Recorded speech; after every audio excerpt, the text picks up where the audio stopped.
Alors, mes chers amis, j'ai le plaisir et la joie de vous retrouver pour vous parler d'un homme grand entre tous qui s'est appelé le Or HaChaim HaKadosh.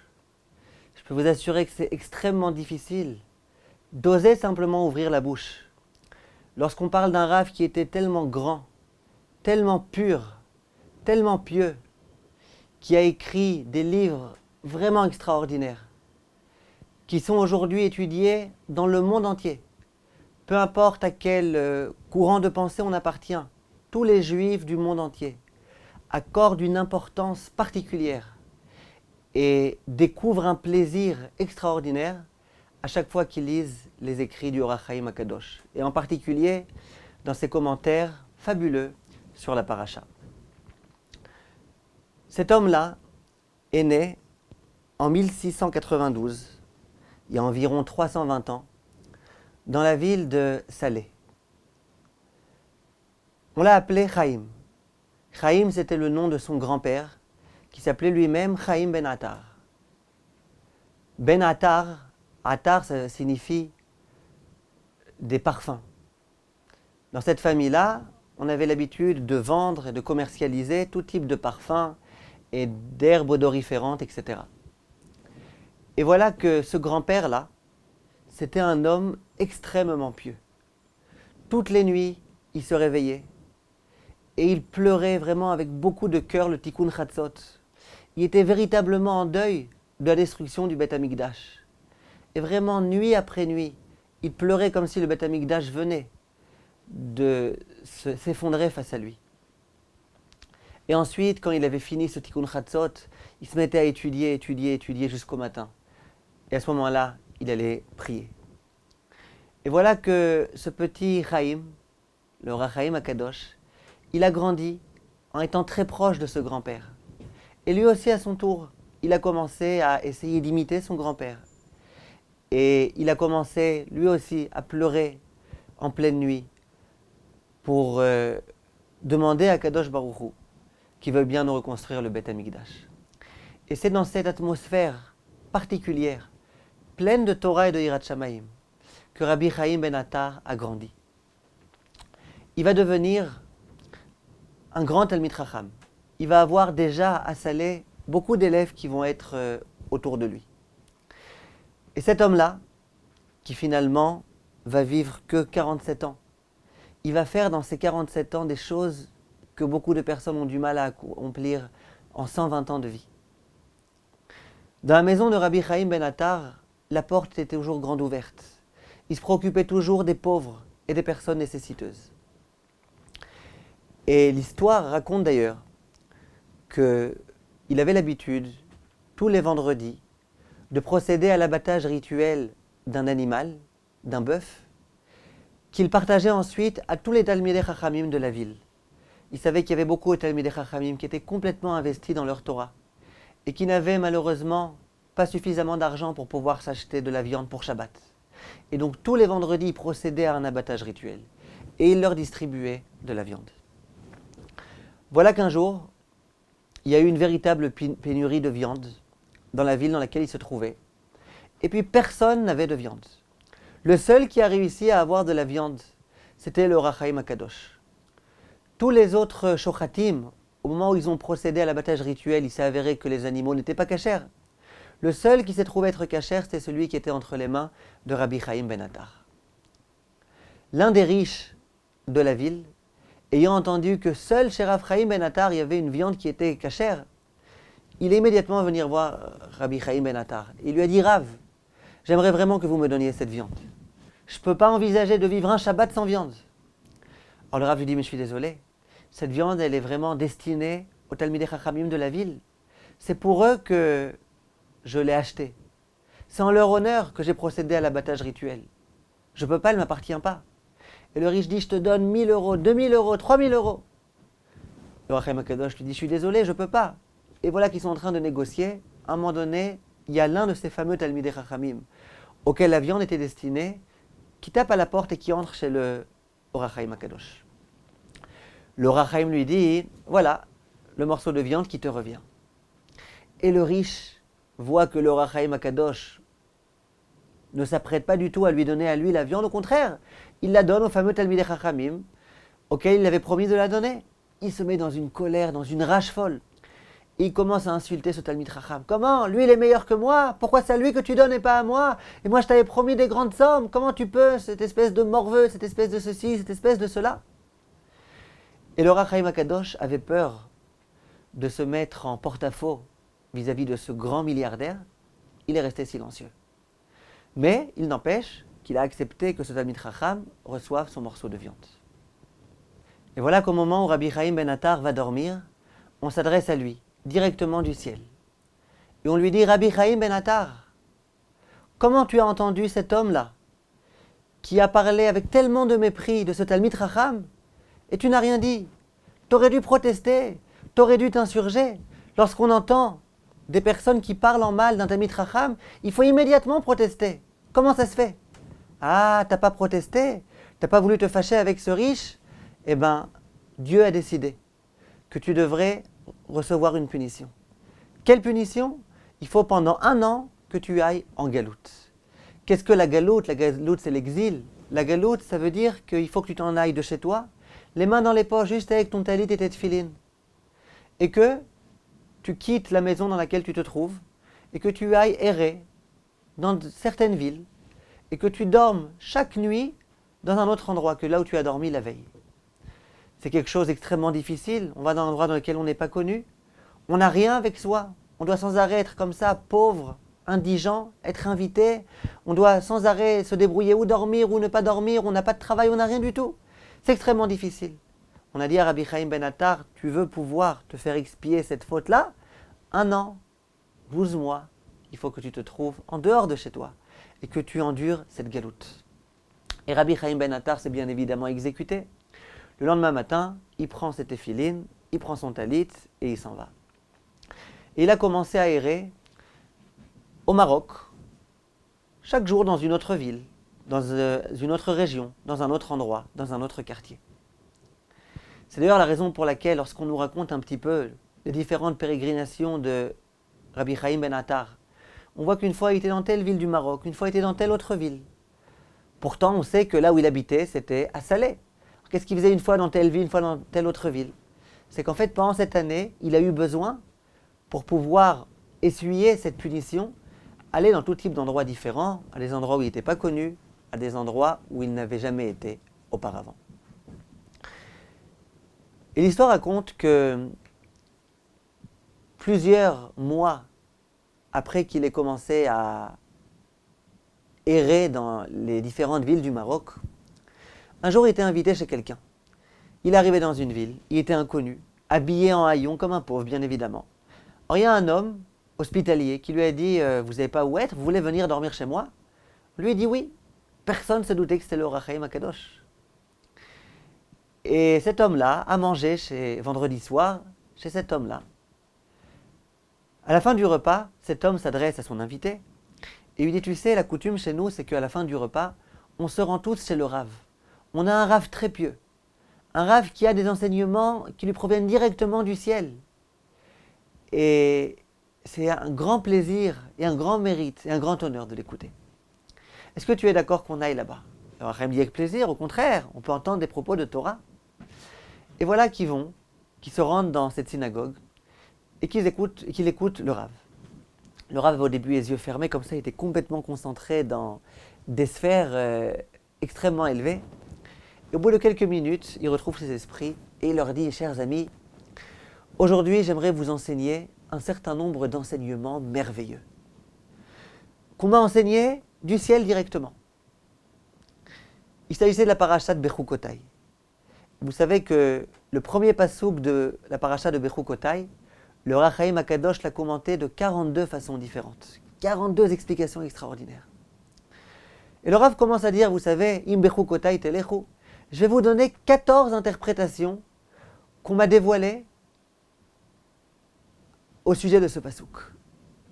Les gens écoutent, tendent grandes leur oreille, et ils commencent une première explication, une deuxième explication. Et tout le monde est épaté, tout le monde est ébahi devant la beauté des Chidushim. Le Rav, voyant que tout le monde était comme ça, absorbé par ce qu'il était en train de dire, À la fin, il finit ses propos, il dit, vous avez entendu ces ces belles explications? Eh bien, sachez que on me les a enseignées au nom d'un très grand rave qui s'appelle Rabbeinu Chaim Ben Attar. Et dans la salle, bien évidemment, il y a ce fameux Rabbi Chaim Ben Attar. Immédiatement, il se lève et il dit, non, non, ne dites pas Rabbeinu Chaim Ben Attar, dites Chaim Ben Attar, c'est un homme comme un autre. Et immédiatement, tout le monde le fait taire, tu plaisantes, t'as pas honte, comment tu parles d'un tellement grand rave, etc., etc. Et bon, lui, il savait très bien de qui on parlait. Et il était tellement modeste qu'il ne voulait pas qu'on dise Rabbeinu Chaim Ben Attar. Bref, la dracha est terminée. On n'a pas voulu trop le disputer, cet homme-là. Il rentre à la maison. Et l'homme qui l'avait invité lui dit, écoute, tu me fais honte. Tu peux pas, viens écouter le livret Torah. C'est pas la peine de commencer maintenant à mépriser Talmidei Chachamim. On te parle d'un homme d'une tellement grande dimension, Rabbeinu Chaim Ben Attar.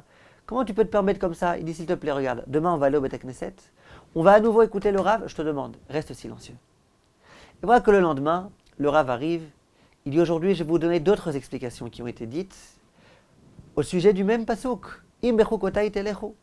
Et il recommence à donner des explications tellement belles, tellement extraordinaires. Et voilà qu'à la fin, il dit, vous savez qui est-ce qui m'a donné cet enseignement-là? On me l'a enseigné directement du ciel au nom de Rabbeinu Chaim Ben Attar. Et à nouveau, du fond du Beth Knesset, cet homme-là qui dit, arrêtez de dire Rabbeinu Chaim, je vous ai déjà dit, dites Chaim Ben Attar. Et tout le monde qui lui crie dessus, qui lui dit, mais t'as pas honte? Qu'est-ce que tu fais? Tu viens ici, t'es un invité, comme ça tu permets de parler de grands chachamim. T'as pas honte? Et puis, à nouveau, il rentre à la maison, et l'hôte le dispute. Il lui dit, écoute, je t'ai demandé, tu viens, sois quand même loyal à l'égard des personnes qui t'invitent. Pourquoi tu me fais ces hontes là, Serchumot? Seuda Shlishit à nouveau, on l'amène. Le Rav donne d'autres explications au sujet du même verset. Et à nouveau, il les donne au nom de Rabbeinu Chaim Ben Attar. Cet homme-là se lève et dit, arrêtez de dire Rabbeinu. Je vous ai dit de dire Chaim Ben Attar. Et là, les gens, ils n'en peuvent plus. Ils le prennent et ils le jettent en prison.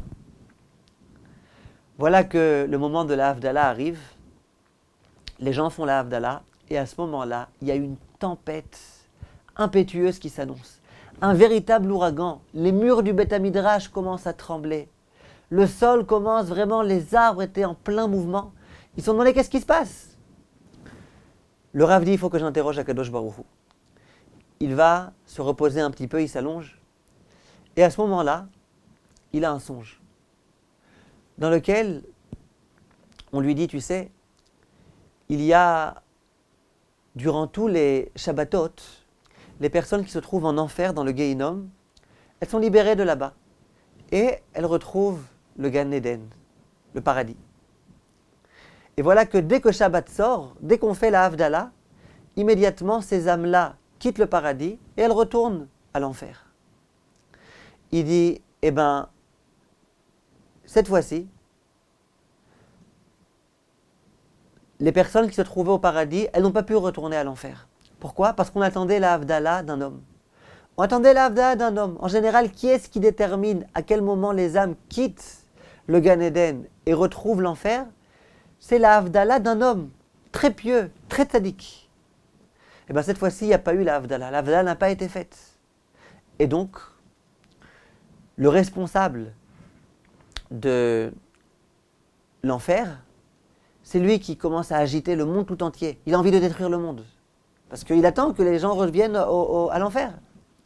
Alors le Rav dira, d'accord, que cet homme-là fasse la Havdalah, qu'est-ce qui se passe? Ils disent non. Cet homme-là, c'est Rabbeinu Chaim Ben Attar. Et il est en prison. Il dit, mais c'est pas vrai. Quoi? Rabbi Chaim Ben Attar est en prison? Il dit, oui, il est détenu dans ta prison à toi. C'est vous qui l'avez mis en prison. Immédiatement, le Rav a compris. Il a été. Il s'est adressé à Rabbi Chaim Ben Attar. Il lui a dit, je ne savais pas que c'était vous, Rabbi Chaim Ben Attar. Je suis désolé. On vous a méprisé d'une telle façon. Il dit, eh bien, sache que je te demande pardon. Vraiment, pardonne-moi. Et sache aussi autre chose. C'est qu'au moment où on s'est dévoilé à moi, on m'a dit aussi que par le mérite de cette souffrance que tu as eue là, à te trouver en prison pendant ces quelques minutes, eh ben, la sentence qui avait été décrétée à ton égard, que tu devais passer 1 an à errer d'une ville à une autre, elle est terminée. Tu peux retourner chez toi. Et voilà que Rabbi Chaim Ben Attar est retourné chez lui, dans la ville de Salé. Figurez-vous que Rabbi Chaim Ben Attar il avait besoin, pour pouvoir survivre, de travailler un petit peu. Et son travail, il était orfèvre, il tissait des habits de luxe, en or et en argent. Il savait très bien le faire. Il tissait de l'or avec de l'argent, il faisait des habits extrêmement beaux. Voilà que la fille du sultan de Salé devait se marier. Et bien évidemment, il voulait lui faire une magnifique robe de mariée. Le sultan s'est renseigné. Qui est-ce qui sait bien tisser des habits de la façon la meilleure possible et imaginable? On lui a dit, celui qui est le meilleur, c'est Rabbi Chaim Ben Attar. Va, adresse-toi à lui et demande-lui qu'il te tisse ce vêtement. La fille devait se marier vraiment quelques jours après. Et on a envoyé des émissaires chez Rabbi Chaim Ben Attar pour qu'il veuille bien tisser cette fameuse robe. Simplement, Rabbi Chaim Ben Attar, il avait un pacte avec Hachem. Il a dit à Hachem, écoute, moi je ne suis pas sur terre pour travailler. Je suis venu sur terre pour étudier, pour enseigner, pour écrire. Simplement, il faut bien que je vive. Or moi, je travaille. Au début du mois, je commence à travailler. Tant et tant d'heures par jour. Jusqu'au moment où j'arrive à la somme dont j'ai besoin pour pouvoir vivre correctement ce mois-ci. Dès lors que j'ai obtenu la somme, j'arrête de travailler. Quoi qu'il en soit, j'arrête de travailler. Et voilà que ce mois-ci, il avait déjà, Baruch Hashem, obtenu la somme qu'il fallait. Donc il a dit aux émissaires, je suis désolé, mais je suis complètement consacré à mon étude. Je ne peux pas maintenant commencer à travailler, à tisser, à coudre, je ne peux rien faire, je suis désolé. On lui dit, mais tu sais que ce n'est pas n'importe qui nous a envoyé, c'est le sultan. Il dit, sultan, pas sultan, moi maintenant, je dois étudier. J'ai fait un pacte avec Hachem, je n'ai pas le droit de travailler. Si vous voulez, le mois prochain, quand j'aurai besoin à nouveau de Parnassa, je pourrai. On lui dit, mais non, elle va se marier ce mois-ci. Il retourne bredouille chez le sultan, qui se met en colère. Et il dit, retournez le voir immédiatement. Et vous lui dites, que soit il accepte, soit il n'y a pas de problème. On le conduit à l'échafaud. On le tue. Ils sont retournés voir Rabbi Chaim Ben Attar, qui ne s'est pas laissé intimider. Il dit, faites ce que vous voulez, moi j'ai un pacte avec Hachem, je n'ai pas le droit de travailler. Vous voulez m'obliger? Obligez-moi. Je ne travaillerai pas, je ne tisserai rien du tout.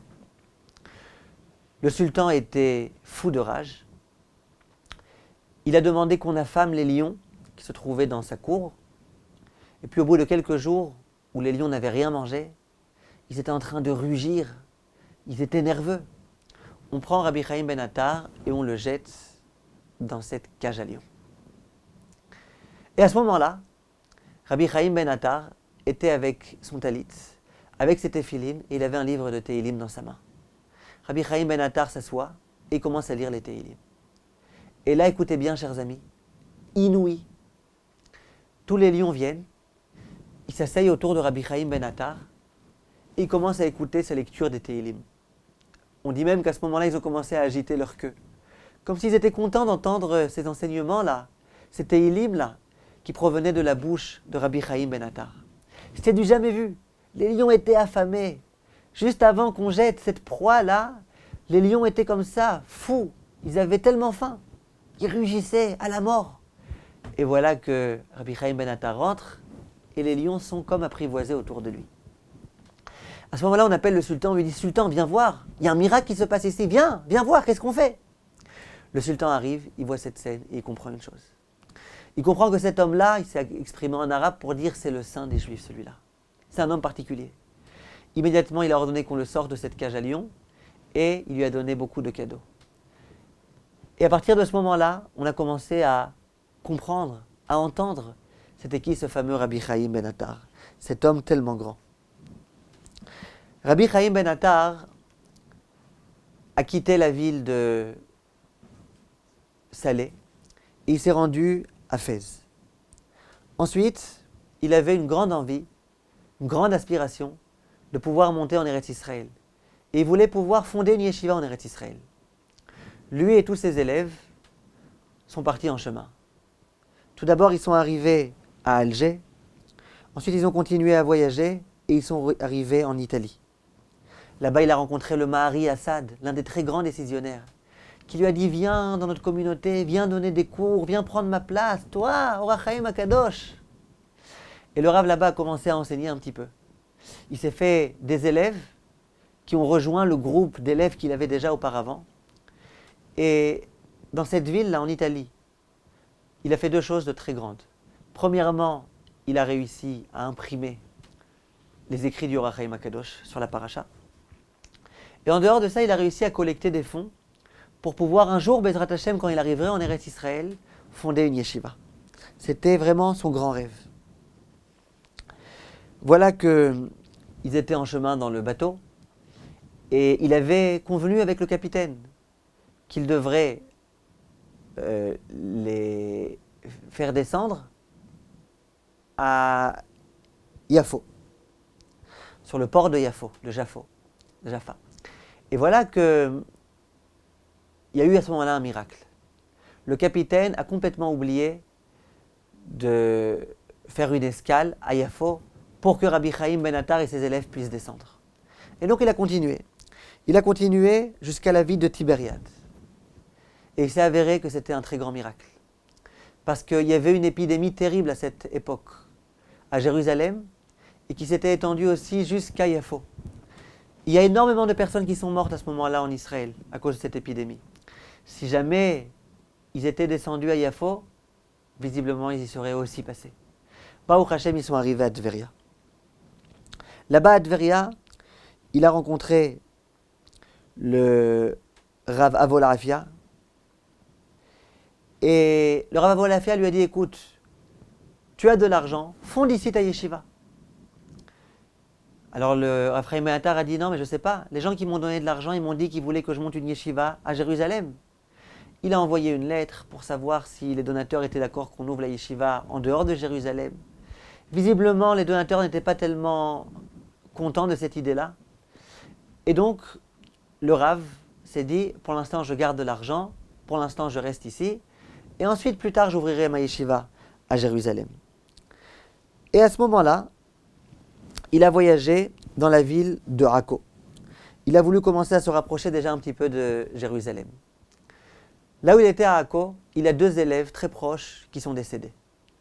Et il a vu par là une allusion de la part d'Hachem que visiblement il ne faut pas qu'il se trouve à Akko. Akko, il avait un doute, est-ce que ça faisait partie intégrante d'Israël ou pas?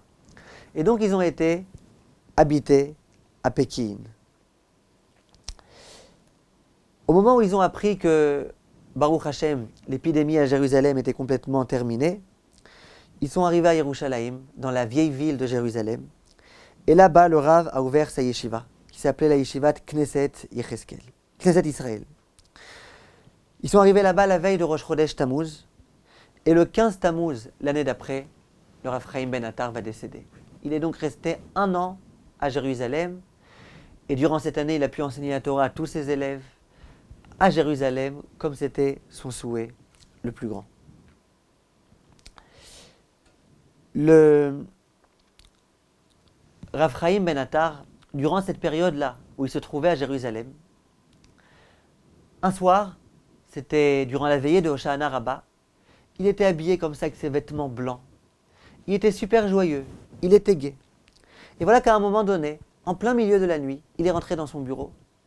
Il s'est habillé avec des vêtements noirs et il a commencé à pleurer toute la nuit de la veillée de Hoshana Rabbah. Le lendemain, pendant tout Hoshana Rabbah, il a pleuré. Alors bien évidemment, ses élèves n'ont pas compris. Au tout début de Hoshana Rabbah, il était tellement joyeux, c'est un jour de fête. Comment ça se fait qu'en plein milieu, se soit mis à pleurer? Son élève, l'un de ses grands élèves, le Chida, est venu le voir. Il lui a dit, Rabbi Chaim, qu'est-ce qui se passe? Pourquoi tu t'es mis à pleurer? Et Rabbi Chaim lui a dit, écoute, pendant cette première partie de Hoshana Rabbah, j'ai invoqué Akadosh Baruch Hu, j'ai sollicité sa miséricorde divine. J'ai fait tout ce que j'ai pu pour qu'Hachem accepte d'envoyer le Mashiach. Et Hachem a accepté. Simplement, au moment où Hachem a accepté, il y a eu tous les anges accusateurs qui ont commencé à accuser le peuple juif. Comment tu peux leur envoyer le Mashiach? Regarde comment ils sont, et regarde ce qu'ils font, et regarde le mal qu'ils font. Et ils ont commencé à soulever tout type de fautes. Ils ont même essayé à ce moment-là de faire fauter certains juifs. Et il y a plein de juifs qui ont fauté à ce moment-là. Bref, non seulement le Mashiach n'était pas censé arriver à cause de leurs accusations, mais en plus il y a un terrible décret qui a été édicté à l'égard du peuple juif. Il dit, et moi je ne voulais pas être chas v'shalom à l'origine d'un décret tellement gravissime. C'est la raison pour laquelle j'ai passé ma nuit à pleurer. Et le lendemain j'ai pleuré, j'ai demandé à Hachem, Hachem s'il te plaît, épargne ton peuple de toute souffrance. Et je suis prêt, moi, qui suis à l'origine de ces souffrances, parce que j'ai voulu accélérer la venue du Mashiach, que ce soit moi qui endure, que ce soit moi qui supporte et qui subisse. Dit le Chida, et cette année-là, Rabbi Chaim Ben Attar est donc décédé. Rabbi Chaim Ben Attar a été enterré à Har HaZeitim, sur le mont des Oliviers. Et l'histoire raconte, écoutez bien mes chers amis, qu'en 1967, lorsque l'armée israélienne a libéré le mont des Oliviers, à ce moment-là, ils se sont aperçus combien les Jordaniens avaient complètement tout détruit. Toutes les tombes avaient été détruites, avaient été renversées, avaient été déplacées. Vraiment, c'était gravissime ce qui s'était passé dans ce cimetière. Simplement, au sommet de la montagne, il y avait une tombe qui était restée intacte. Ils se sont approchés pour voir de la tombe de qui il s'agissait. Et il s'est avéré qu'il s'agissait de la tombe du Or HaChaim HaKadosh. Alors bien évidemment, ils se sont interrogés. Comment ça se fait? Tout a été complètement détruit. Il y a des tombeaux qui ont été détruits en 1000 morceaux. Et d'un coup, une tombe qui est restée complètement intacte. Comment ça se fait? Et il y a des recherches qui ont été faites. Et il s'est avéré qu'au moment où, en 1948, les Jordaniens ont voulu faire une route, cette route-là, elle devait passer en plein milieu du cimetière. Donc il y a des bulldozers qui sont venus et qui ont commencé à tout pousser, à tout détruire, de sorte à ce qu'on puisse tracer une route à cet endroit-là. À un moment donné, ils sont arrivés au niveau de la tombe de Rabbi Chaim Ben Attar. Et bien évidemment, les bulldozers arrivent. Dès que le bulldozer s'approche de la tombe de Rabbi Chaim Ben Attar, immédiatement, il se renverse complètement. Et le bulldozer, avec le conducteur, meurt broyé immédiatement. Alors ils se sont dit, bon, visiblement, il y a eu un problème technique. Ils ont réparé le bulldozer. Ils ont mis un autre conducteur. L'autre conducteur est arrivé à toute vitesse. Dès qu'il arrive au niveau de la tombe du Or HaChaim HaKadosh, à nouveau, le bulldozer se renverse complètement et le conducteur meurt lui aussi. Ils se sont dit, bon, peut-être qu'il ne faut pas alors aller avec un bulldozer, il y a un petit problème à cet endroit-là.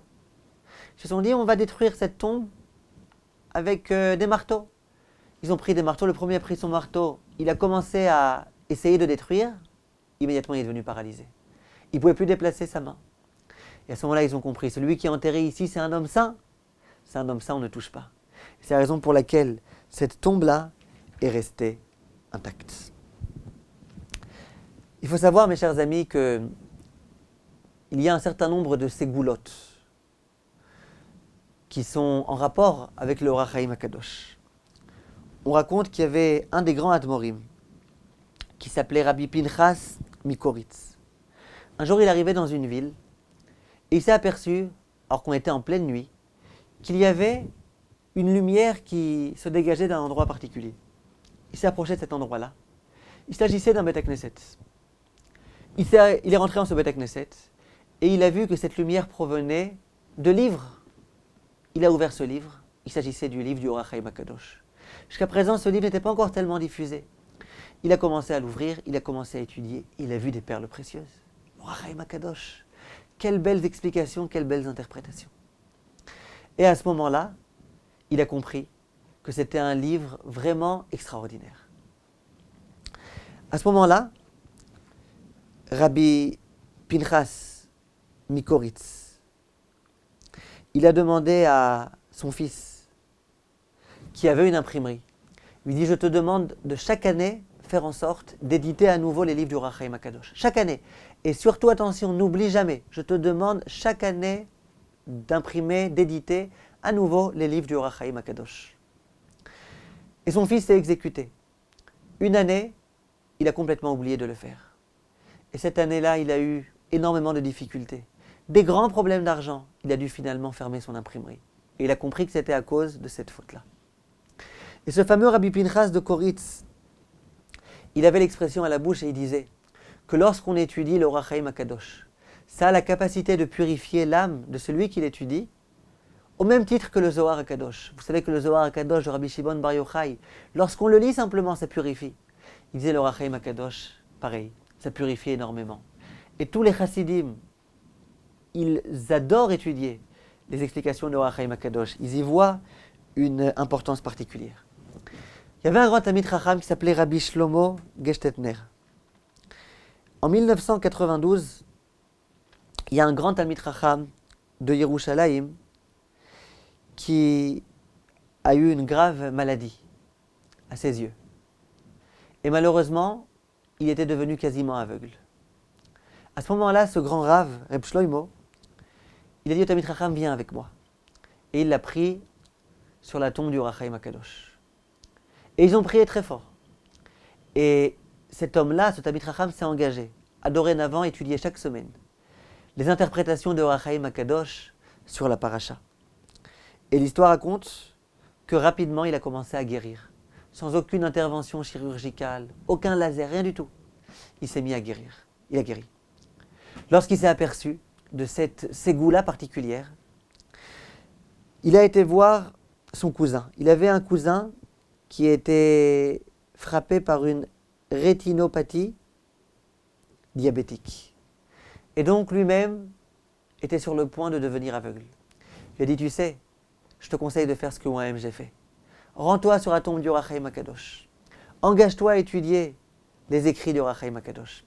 Il l'a conduit avec lui sur la tombe du Or HaChaim HaKadosh. Il lui a dit, vas-y, commence à lire un petit peu. Et lui, il commence à lire, il n'arrive pas à lire, il est aveugle. Et puis au fur et à mesure, il voit qu'il commence un petit peu à voir quelque chose. Il commence à essayer de décrypter quelques lettres. Et puis il commence à lire un petit peu. Et au fur et à mesure, il commence à voir de mieux en mieux. Et rapidement, en l'espace de quelques mois, il a guéri. Et depuis, il y a énormément d'histoires qui ont été racontées de personnes qui avaient des problèmes aux yeux et qui se sont rendues sur la tombe du Or HaChaim HaKadosh, qui ont prié et qui ont vu des yeshuot particulières. Je pourrais vous raconter encore beaucoup d'histoires, mais je ne vais pas trop vous couvrir d'histoires. Ça fait déjà pas mal de temps qu'on parle. Une autre fois, Bezrat Hashem. J'aimerais juste terminer en vous lisant ce qu'écrit ce fameux Or HaChaim HaKadosh à propos de l'étude de la Torah. Il y a un verset concernant les Bikurim dans la parashat Kitavo, dans lequel il est écrit « Vesamarta bechol hatov » et tu te réjouiras de tout le bien que Kadosh Baruch Hu te donne. Dit le Or HaChaim HaKadosh, on a fait de ça même un chant. En tov et la Torah. Quand on parle du bien, le bien c'est la Torah. Et là il dit des mots très forts. Sheimayu bnei adam margishim. Si jamais les hommes avaient la possibilité de sentir bemetikut ve'arevut tov Torah, de sentir l'aspect agréable, doux de la Torah, ayu mishtagaim ou mitlaatim acharea. Il deviendrait fou. Il serait tellement fou amoureux de cette Torah qu'il deviendrait complètement fou. Il serait sans arrêt en train d'étudier, étudier comme ça avec une passion particulière. Velo yechashev beinehem melo olam kesef vezahav lemeuma. Et puis si les personnes étaient capables de s'apercevoir de la beauté de cette Torah, eh bien à leurs yeux, tout l'or et l'argent seraient considérés comme étant rien du tout. Ça ne vaudrait rien à leurs yeux. Ki a Torah kolelet kol hatovot shebaolam. Parce que la Torah, elle inclut, elle englobe tout le bien du monde entier. Voilà ce qu'écrit le Or HaChaim HaKadosh. Le Or HaChaim HaKadosh, c'était un homme de Torah. Il a tout fait dans sa vie pour la Torah. Il a diffusé la Torah au maximum. Il a été prêt à mettre sa vie en danger pour ne pas renoncer à une heure de Torah. Or HaChaim HaKadosh. Il est vraiment digne de pouvoir nous donner cet enseignement-là. Ki a Torah kolelet kol hatovot shebaolam. À nous, Bezrat Hashem, d'essayer de nous imprégner de ce qu'on a entendu un petit peu de ce grand Rav. Et à nous, Bezrat Hashem, d'essayer de trouver le goût et de trouver la saveur particulière qui se trouve dans la Torah. Que le srout de Or HaChaim HaKadosh yagen alenu val kol amo Israël. Amen.